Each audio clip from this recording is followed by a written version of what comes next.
सुचित्रा को नए नए बर्तन खरीदने का बहुत शौक था, लेकिन जब से उसके बड़े भाई विकास की शादी शिजनी से हुई थी, घर के बर्तन एक एक करके चोरी होने लगे थे। आखिर घर के बर्तन कौन चुरा रहा है, जानने के लिए देखिए कहानी अपने घर से बर्तन चोर भाभी। माँ देखो आज मैं क्या लाई हूँ। क्या लाई है सुचित्रा? माँ आज मैं डिनर सेट लाई हूँ। सुचित्रा सुनीता को डिनर सेट दिखाती है। ये तो बहुत महंगा लग रहा है, तूने इतने पैसे क्यों खर्च किए? माँ तुम्हें तो पता है कि मुझे नए और सुंदर बर्तनों का कितना शौक है। आज मेरी पहली सैलरी आई है, इसलिए मैं घर के लिए डिनर सेट ले आई। वैसे भी विकास भैया की शादी होने वाली है, भाभी के आने के बाद हम इसी डिनर सेट में डिनर करेंगे। ठीक है, इसे संभाल कर रख दे। सुचित्रा डिनर सेट को संभाल कर रख देती है। इसी तरह वो कई सारे नए बर्तन लेकर आती है। घर के दूसरे सदस्य भी कभी कभी नए बर्तन ले आते। कुछ ही महीनों में सुचित्रा के बड़े भाई विकास की शादी शिजनी नाम की एक लड़की से हो जाती है। शिजनी बहुत चटोरी थी, उसे बाहर के खाने पीने का बहुत शौक था। जब वो शादी करके ससुराल आती है तो घर में इतने सारे नए और सुंदर बर्तन देखकर उसकी आंखें फटी की फटी रह गईं। इतने सुंदर बर्तन, ये सब बहुत महंगे होंगे। मेरे बाबा को भी इतने सुंदर बर्तन नहीं लाते थे। इन बर्तनों में खाना खाने में बड़ा मजा आएगा। शिजनी बड़े शौक से उन बर्तनों में खाना खाती, लेकिन बहुत जल्द घर के खाने से उसका मन भर गया। कितने दिनों से बाहर का खाना नहीं खाया, बहुत मन हो रहा है कि बाहर का कुछ खाऊं। घर की दाल रोटी खा खा कर बोर हो गई हूं। शिजनी घर के बाहर जाकर देखती है तो नुक्कड़ पर चाउमीन का ठेला लगा हुआ था। घर में कोई नहीं है, बाहर जाकर एक प्लेट चाउमीन खा लेती हूँ। शिजनी ठेले वाले के पास जाती है और उससे पूछती है, चाउमीन कैसे दिए? 50 रुपए प्लेट है बहन जी। शिजनी देखती है कि ठेले वाला चिली पोटैटो भी बेच रहा है। चिली पोटैटो कैसे दिए? चिली पोटैटो भी 50 रुपए प्लेट है बहन जी। चाउमीन और चिली पोटैटो देखकर शिजनी के मुंह में पानी आ जाता है। यार बड़ा मन हो रहा है कि चाउमीन और चिली पोटैटो खाऊं, लेकिन मेरे पास पैसे तो है ही नहीं। विकास से पैसे मांगे थे तो उन्होंने दिए नहीं, अब मैं क्या करूं? तभी शिजनी के कानों में आवाज आती है, कबाड़ी वाला, कबाड़ी वाला, टूटे फूटे बर्तन, रद्दी कागज बेचो। ओ कबाड़ी वाले, रुकना जरा। जी बहन जी। कबाड़ी वाला रुक जाता है और शिजनी के पास आता है। शिजनी घर के अंदर जाती है और नए डिनर सेट में से 2 प्लेट चोरी कर लेती है और कबाड़ी वाले को लाकर दे देती है। भैया, इन 2 प्लेट के कितने पैसे दोगे? बहन जी, ये प्लेटें तो बिल्कुल नई लग रही हैं। मैं तो टूटे फूटे पुराने बर्तन लेता हूँ। कोई बात नहीं, आप इन्हें ले लो और मुझे पैसे दे दो। ठीक है बहन जी। कबाड़ी वाला शिजनी को 100 रुपए दे देता है, जिससे वो चाउमीन और चिली पोटैटो खरीद कर खा लेती है। वाह, कितने दिनों के बाद मैंने चाउमीन और चिली पोटैटो खाया। मजा आ गया। लेकिन अब डिनर सेट तो खराब हो गया, मैं क्या करूं?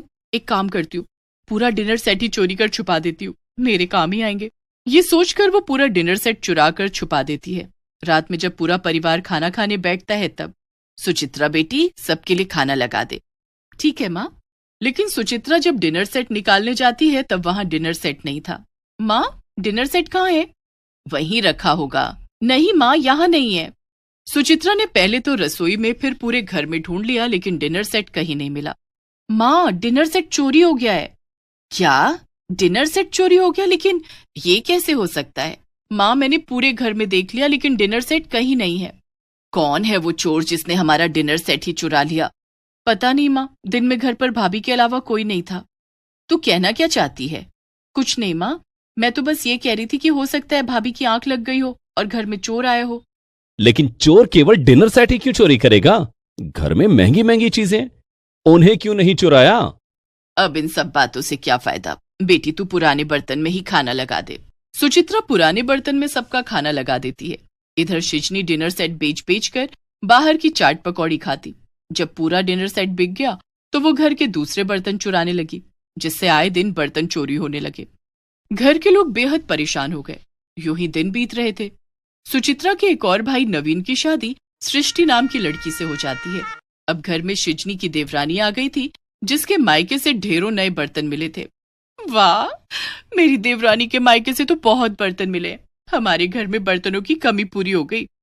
लेकिन भाभी, ध्यान रखना, इस बार बर्तन चोरी नहीं होने चाहिए। सृष्टि के माता पिता ने बर्तनों में बहुत पैसे खर्च किए हैं। हाँ बहू, तेरे मायके से तो कुछ नहीं मिला था, लेकिन सृष्टि के माता पिता ने बर्तनों से हमारा घर भर दिया है। इन्हें संभाल कर रखना। आप चिंता मत कीजिए माँ जी, मैं इन बर्तनों को सही जगह पर रखूंगी।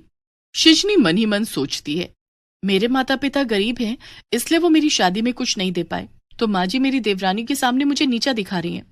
शिजनी को सुनीता की बात बहुत बुरी लगती है। वो मन ही मन इन बर्तनों को भी चुराने की योजना बना लेती है। वो सारे बर्तनों को भंडार घर में रख देती है और एक एक करके बर्तनों को चुराकर एक बक्से में रखने लगती है।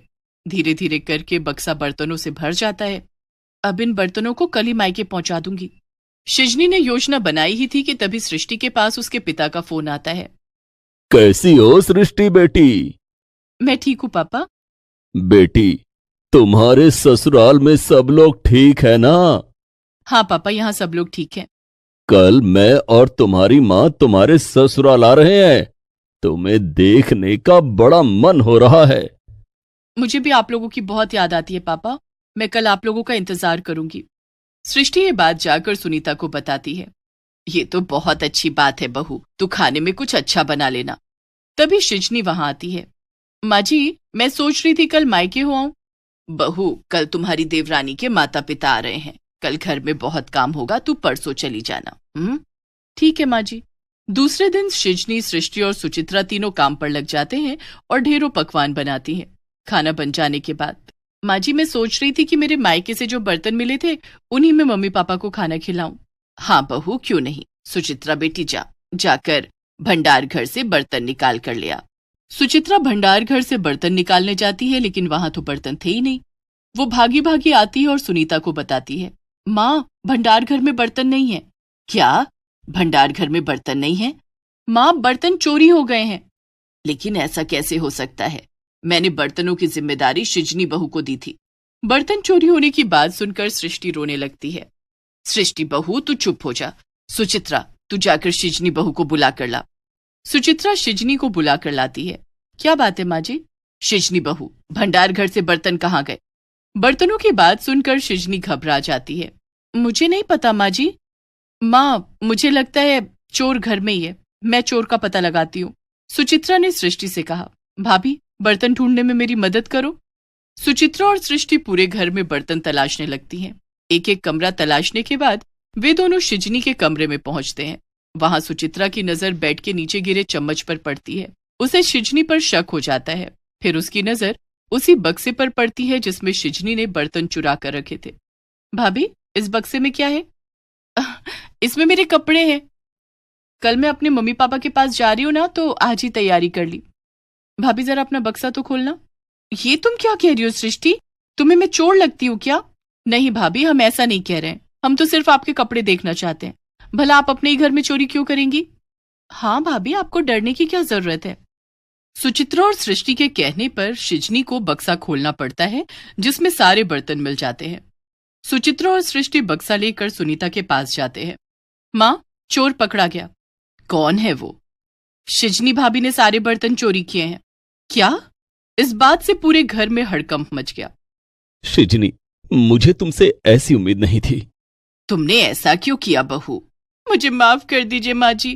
पहले तो बाहर का चटर पटर खाने के लिए मैंने बर्तन चोरी किए, क्योंकि मेरे पास पैसे नहीं होते थे। उसके बाद अपने मायके पहुंचाने के लिए सारे बर्तन चुराए, क्योंकि मेरे माता पिता गरीब हैं।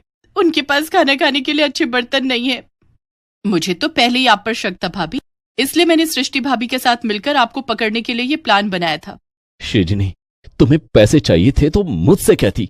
पापा मम्मी के लिए नए बर्तन मैं खरीद लेता। इस तरह अपने ही घर से बर्तन चुराने की क्या जरूरत थी? आप लोग मुझे माफ कर दीजिए, मैं दोबारा ऐसी गलती नहीं करूंगी। शिजनी को अपनी गलती पर पछतावा हो रहा था। ये देख सबने उसे माफ कर दिया, जिसके बाद शिजनी ने कभी बर्तन नहीं चुराए।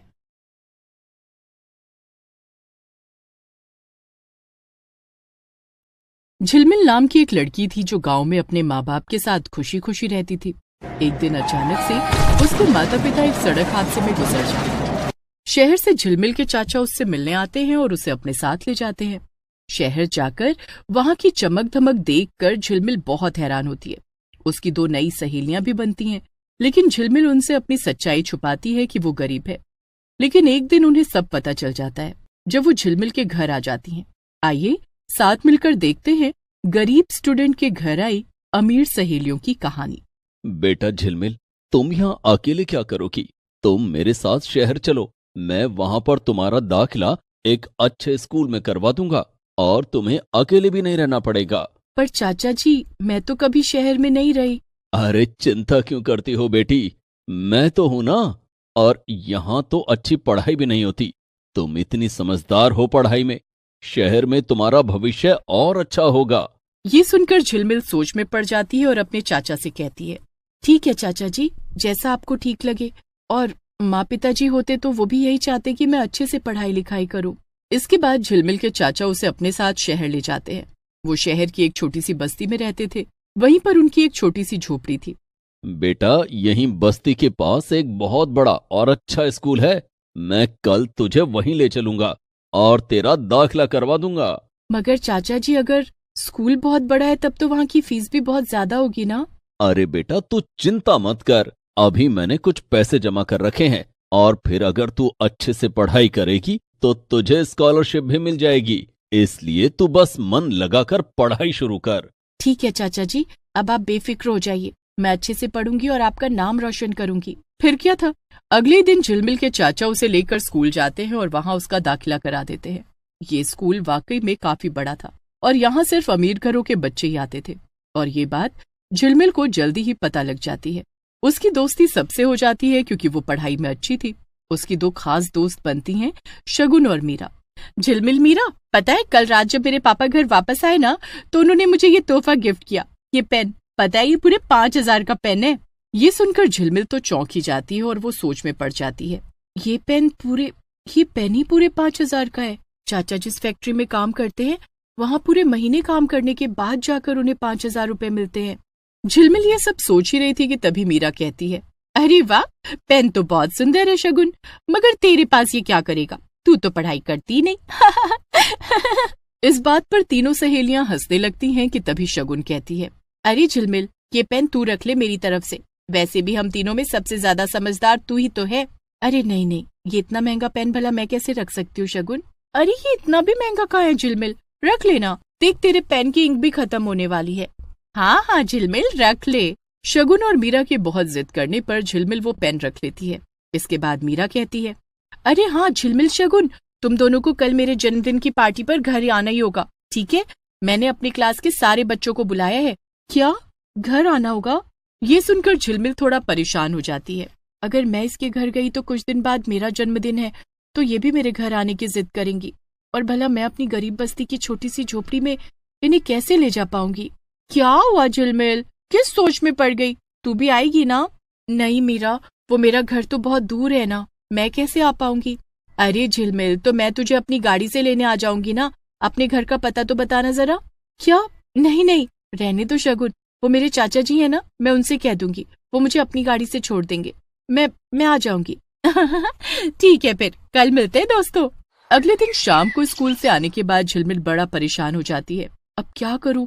अगर मैं मीरा के जन्मदिन पर उसके घर गई तो उसे तोहफे में क्या दूंगी? शगुन ने मुझे 5,000 का पेन तो यूं ही दे दिया था, पर अब मैं क्या करूं? अगर मैं गई तो क्या पहन कर जाऊंगी? मेरे पास तो अच्छे कपड़े भी नहीं, सब पुराने सलवार सूट ही रखे हुए हैं। झिलमिल ये सब सोच ही रही थी कि तभी वहाँ उसके चाचा जी आ जाते हैं और वो झिलमिल को इतना परेशान देखकर कहते हैं, क्या हुआ झिलमिल बेटा, तुम इतनी परेशान होकर इधर उधर क्यों घूम रही हो? चाचा जी, आज मीरा का जन्मदिन है, उसने मुझे अपने घर बुलाया है, पर मुझे समझ नहीं आ रहा उसे क्या तोहफा दूं। वो तो इतनी अमीर है ना। अरे बेटा, अगर वो इतनी अमीर है तब तो उसके पास पहले से सब कुछ होगा, तो उसे तुम्हारा महंगा तोहफा थोड़ी चाहिए होगा। मैं एक काम करता हूँ, उससे मेरे हाथ का कढ़ी चावल पसंद है ना, तो मैं बनाकर एक डिब्बे में पैक करके दे देता हूँ, तुम उसे खिला देना और मुझसे 50 रुपया ले लो बेटा, उसके लिए चॉकलेट ले लेना। झिलमिल को ये सब सुनने में बहुत अच्छा तो नहीं लगता, मगर अब उसके पास और कोई चारा भी नहीं था, इसलिए वो ऐसा ही करती है और वो कढ़ी चावल का डब्बा और 50 रुपए की चॉकलेट लेकर शगुन के घर की तरफ पैदल ही चल पड़ती है। तभी एक गाड़ी आकर उसके पास रुकती है और उस गाड़ी में से शगुन उतरती है।